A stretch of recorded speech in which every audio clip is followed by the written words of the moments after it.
So, first time on the Media Center panel. Who has some question for Bobby Guns?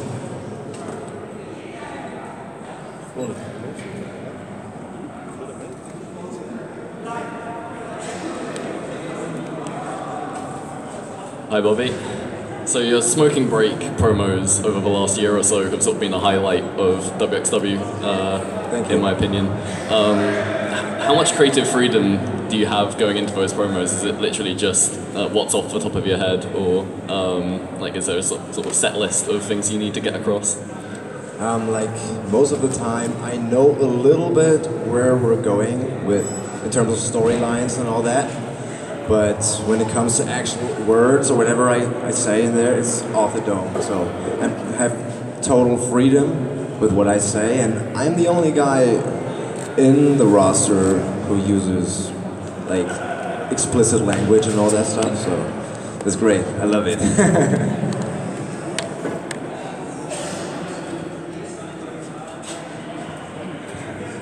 Hi Bobby. It looks like you're having a ton of fun in wXw right now. Where do you see yourself going after you've had this shotgun run? Do you see yourself getting into the upper card after this? Actually, I don't pay too much attention to what's next, other than just the match tomorrow and maybe next shows, the show we have in London on the 24th. But other than that, I just want to live in the moment and give it my best I can. So that's most important for me, because in wrestling there's so many things you can look forward to, but most of the time things change within a second multiple times, and so I actually don't believe anything until it actually happens in this industry, because I've been disappointed many times, like most of us, but that's just the nature of the business.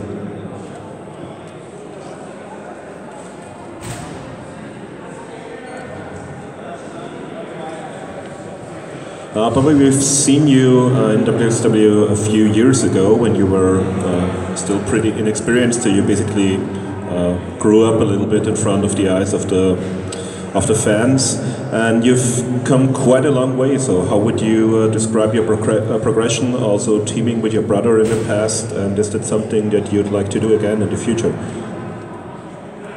So when I stepped foot into the wrestling business first, I wanted to be a singles wrestler, but of course I have a brother who also started out with me, so it was a natural thing for us to team at first, but I always pictured myself as a singles wrestler, because I love the great singles wrestler in my opinion, Billy Robinson and all these guys, and Bryan Danielson, all of them were like singles wrestlers all of the time. So maybe the way I approached stuff that we do in a ring was not the right thing, and we were given some opportunities, but in the end it didn't really work out because we were lacking like a gimmick character and all that stuff. We had almost no characters. We were just amateur wrestlers who were now professional wrestlers, and that was it. So we had no gimmicks and all that stuff. No character like I do now. You know, that was probably the main issue we had in the first years when we started out.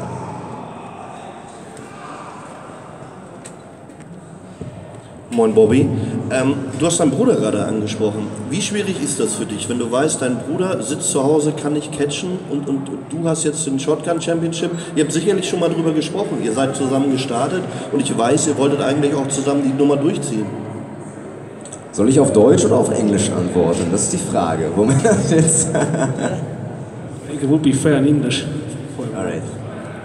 So, yeah, of course, it's tough for me to have an injured brother at home who can just watch all my stuff, because I know if I were in his position, being injured and out for a year or whatever, they would eat me alive. I would fuck up.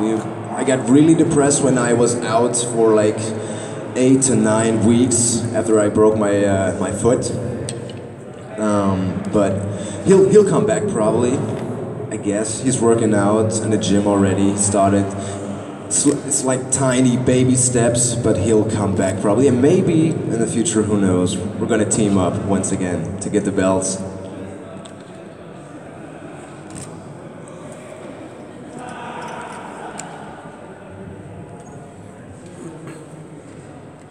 Recently, you've been wrestling Absolute Andy a lot in a feud with him. What was it like, sort of trying to manage crowd reactions with, you know, a fellow bad guy in the ring with you? Like, what were you trying to get across, and like, how well do you think it came across? Yeah, so first, me and Andy, we have a total different approach when it comes to wrestling. So that was difficult to begin with, but I think we did a very, very good job, surprised both of us. But of course, if you have heel versus heel, it's always a little different. So we let our characters speak for itself, but it worked out so well. It worked out very well in Oberhausen, and even better in Hamburg, where it's a fantastic crowd. Either Oberhausen or Hamburg, it's fantastic. We had the best venues, best cities we could have for such a match. It wasn't the local town show, the small show that we had. So for the rather big stages, it was perfect. It was fun and surprised both of us how good it worked out actually. So very fun.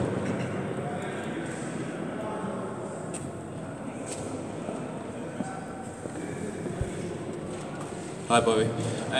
Your character, the King of Smokestar, is quite a unique character. You see quite a lot of characters kind of repackaged. I've never really seen this before. How did you come about it? Was it just more of your personality, but let's say dialed up a few notches?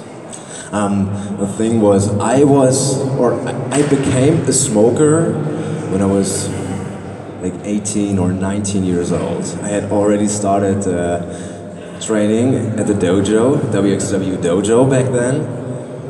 And I was smoking a lot of shisha, so like the Turkish water pipes and all that stuff. And on the road trips, I couldn't get those, so I started buying cigarettes. Stupid idea, fucking stupid, and yeah, it's become an addiction. But we had one road trip, I believe it was to like some Eastern German city, and I was talking to Christian, to Jacoby, and I was like, why shouldn't I come to the ring smoking, you know, having a cigarette? Because in Germany it's not that much of a deal, it's not a big deal to come to the ring and light a cigarette there. But when it comes to promos, the stuff that I say and how I behave in the ring, yeah, to some extent, that's the real me. But of course, in the wrestling business, it's always 10 times crazier and weirder. But it's fun. And especially in wXw, I have so much freedom with what I do, let it be in the ring or on shotgun promos. Hi Bobby, maybe you can tell us a little bit about the switch from amateur wrestling to professional wrestling. Maybe a little bit from the wrestling school, training, and some thoughts about it. Yeah, so I started amateur wrestling when I was,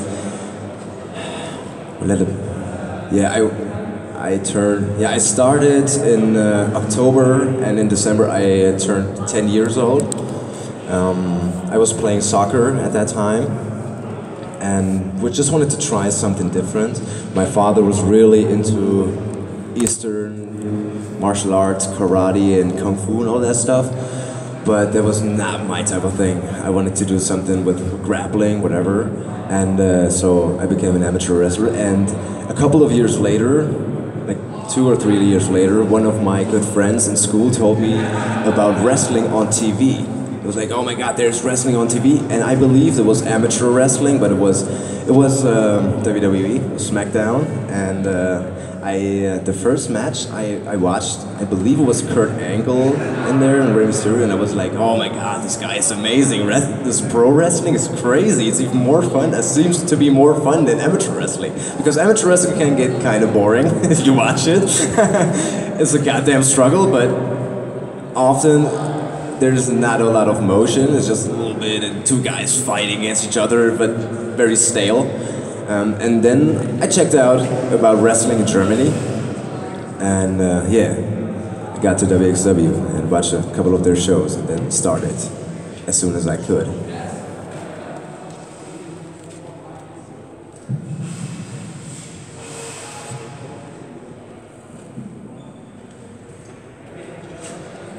You mentioned Hamburg earlier, and every Hamburg show you come out with the Werder Bremen flag. I was wondering how that idea came about. Yeah, so basically a couple of years ago I moved to Bremen, and there's a huge soccer rivalry between HSV, which is the Hamburg Soccer Club, and Werder Bremen, which is of course Bremen's soccer team. So I thought, why not enter the ring or enter the arena with a Werder Bremen flag? So and fans freaked out. A couple of them loved me actually for doing that, to be like, oh my god, you can't fucking do this, because usually there's a whole lot of police when the two cities fight each other in a soccer match. It's crazy. It just happened a couple of weeks ago. Yeah, 2 weeks ago. 2 weeks ago. Yeah, to the day.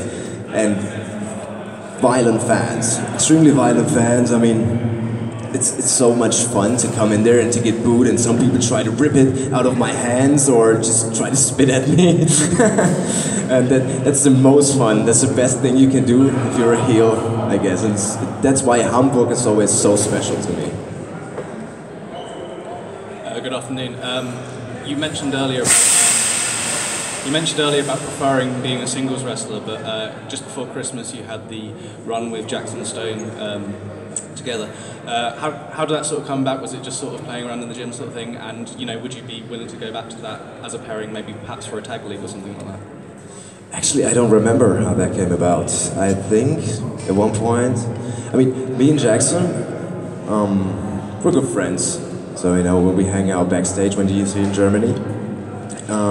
So I guess at one point maybe it was just making fun, like let's have a tag team match, and it worked out kind of well, and it was fun because there's a big contrast in styles in the ring between the both of us, and then they were like, oh my god, why not do like a little storyline with Ringkampf, which was amazing, it was super fun. The promos that we did were amazing. We were making fun all the time, so.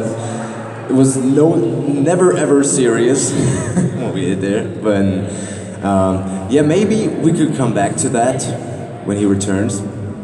Depends on how long I'll be champion, but yeah, like I said before, I like being a singles wrestler the most. I love it, all the attention is on me.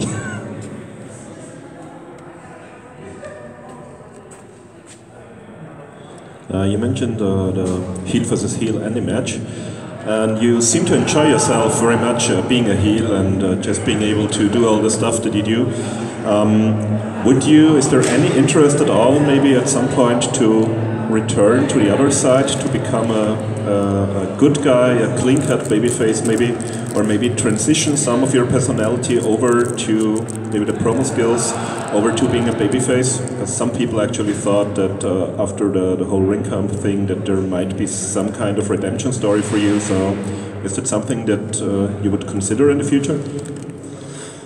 That's an interesting question. I asked myself before, and I believe that into 2018 it's difficult because there's not that much of heels and baby faces anymore. I think the lines are blurred more and more, and it's a good thing. It's more about characters, I think, than being like, that's a good guy and here's a bad guy who's only bad, who just cheats all the time, and the good guy, he's super good of a wrestler, he doesn't have to cheat and he smiles all the time.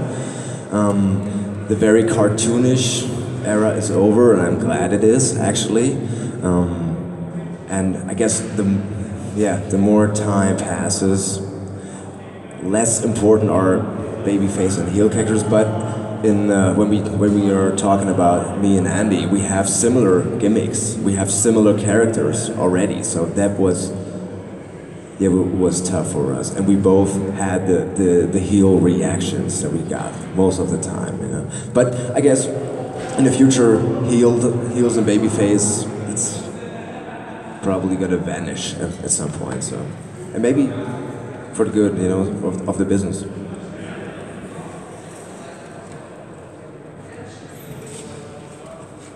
Maybe one or two more questions, so I said. Ollie.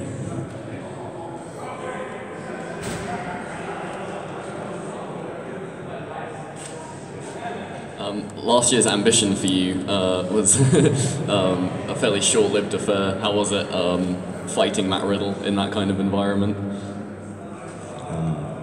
I worked out with Matt a little bit in the ring we have in the backstage area, and he's a machine. He's a savage. So, and I have a whole lot of respect for him because yeah, he's a legit fighter, and it's almost impossible to make him tap.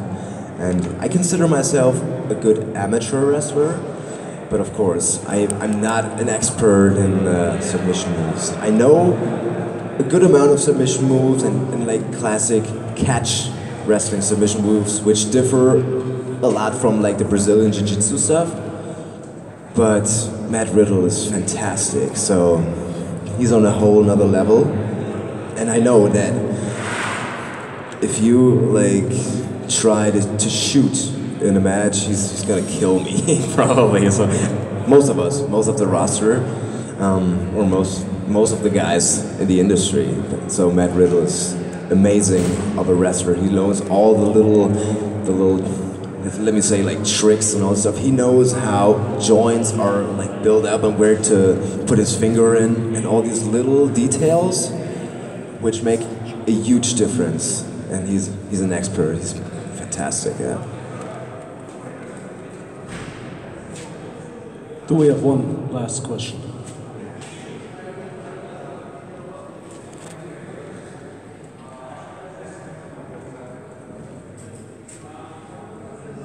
Speaking of Matt Riddle being an absolute phenomenon, who's your money on the super fight between Matt Riddle and Volta this weekend?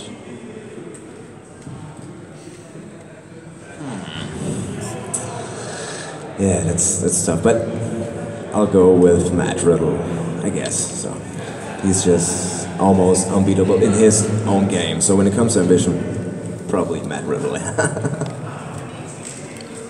All right.